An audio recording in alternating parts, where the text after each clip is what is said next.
Whoop whoop! This evening we have a special guest. She has been a holistic life coach since 2015 and has coached over 500 people around the world, ages from 13 to 70 years old, including entrepreneurs and aspiring leaders. She also has produced 40 events such as retreats, workshops, and speaking engagements. Ladies and gentlemen, I introduce to you Coach Brandi Kiana-Jo.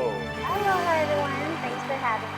And right before we start with the questions, I just want to ask a little quick life story about herself and how she became a holistic life coach. Honestly, it comes from having to face a lot of personal and professional challenges myself. And I went through, I think what most people do, they default to the Western medicinal approach and seek out therapists, psychologists, psychiatrists, and counselors. And I did that. And I found that that just wasn't the route that actually helped me solve the problems that I had faced.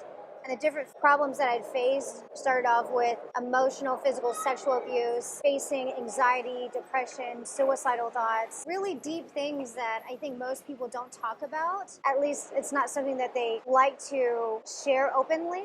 I think there's a lot of shame that comes with it. And so I found all these different challenges that created this emotional turmoil in my life. And even though I had seeked out professionals to help me with this, I found that wasn't the answer for me. And so I did tons of research on my own after several trials and tribulations of being addicted to drugs and alcohol, falling into massive debts and becoming homeless, just really going through a very dark period of my life that just kept getting darker and darker and darker. And I made the choice to change my life. And once I made that decision, I committed to it, and I found all these different ways of creating a life that I felt was something worth living. Everything that I've helped people with are the things that I've learned through my connection with God, higher power, the universe, with understanding diet, emotional psychology, spiritual psychology, everything that helped me understand how to better connect with myself, with higher power, with others to create a life that's more fulfilling.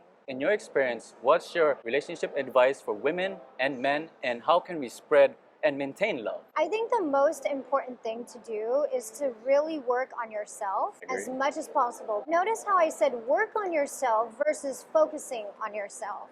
Oh. Because what we don't want to do is focus only on yourself, meaning only the things that you want in life, the things that who do you want to hook up with, who do you want to get married to. If you only focus on your desires, only what you want, you actually create this selfish lifestyle because it's always based off of your desire. But if you're working on yourself, improving your communication, improving how you select the people in your life, improving how you connect with your spirituality, how you deepen your spirituality, connecting on who you want to become, that will help create the pathway in finding the love that you're looking for, the life that you want to live, and the person who you ultimately are proud to be. That reminds me of what my brother told me. You need to learn to love yourself. I think that you can love yourself, and I think you can also learn love other people. And both of them, although they're different, they can be a template on how to love each other. Understanding how to love yourself can be a template on how to love others. How to love others can be a template on how to love yourself. Because sometimes people are so easy to give advice, but they have a really difficult time taking it themselves. Yeah. So if you understand how to love, for instance, if you have a child in your life that maybe it's a niece, a nephew, a cousin, or it's a neighbor's child or your friend's children, that you want to protect and you want to love and you want the best for them, you can understand how you protect them, how you want to create security and love and guidance for them. And that could actually be a template for yourself on how to love and treat yourself in the relationships that you cultivate in your life. Oh, wow, because I actually wanted to go to family, the importance of family and beliefs of it. So continue on more with the children, the whole family, and the upbringing. So it's so important. I think a lot of people, especially like in the island culture, not just the tropical islands, but other islands, there is a smaller community of people. And in the culture or in the conditions of family lifestyle, we can really default to what do our parents do? What did I see growing up?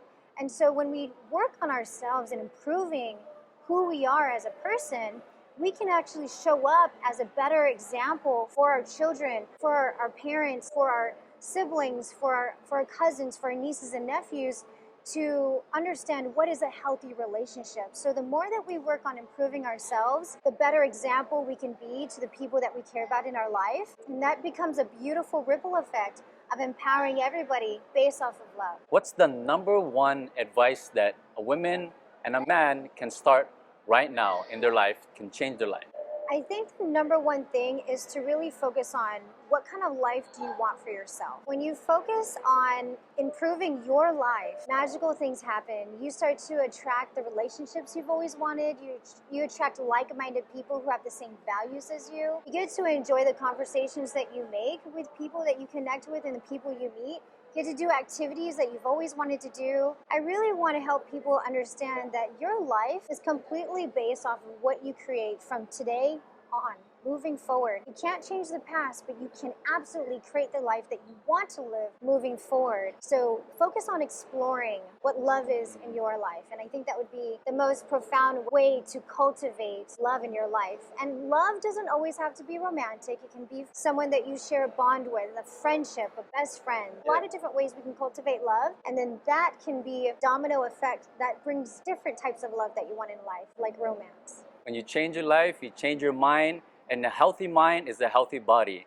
And guys, don't forget, health is wealth. Remember that? So keep yourself healthy and keep yourself fit. And don't forget to pray. God is always with us. He will bring you to that journey. Even though the road is kind of uneven, God will be right there with you the whole entire way. Right? Any last thoughts? Have faith. You can be in a relationship and you can pray and then you can be isolated from your partner. Have faith that God is here to assist you on your path, to open up the doors that you may have not been able to see on your own by bringing this person into your life to help you come out of your comfort zone and learn, because this process is always about learning. And again, if you always focus on yourself rather than improving yourself, then you're going to create more of a separation. And relationships is all about an agreement of being together, of having that partnership, of doing this moving forward. And there's so many wonderful things that you can experience. So have faith that you're going to continue to be on the right path as long as you keep improving yourself.